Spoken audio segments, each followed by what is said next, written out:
দেখতে পাচ্ছ আমি কিন্তু দোকান থেকে চলে এলাম, কারণ দোকানে কিন্তু প্রচুর ভিড়, গাড়ি ঘোড়া একটুখানি চাপ আছে। তার চাপের জন্য কিন্তু আমি সাইডে বিরিয়ানিটা নিয়ে চলে এলাম। তো চলো বিরিয়ানিটা রিভিউ দিই। বাঙালি মানুষ চামচ লাগবে না, আমি তো সাইডে রেখে দিলাম।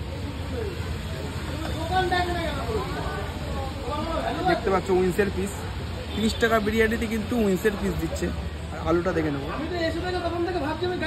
আলুটা কিন্তু একটা ছোট্ট আলু দিয়েছে, একটা মানে কাটা আলু, একটা আলুকে হাফ করেছে। 30 টাকা কী দেবে বলো?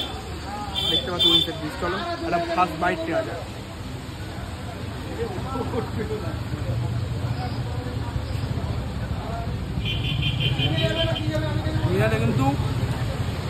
বিরিয়ানি কিন্তু বাইট নেওয়া যাক।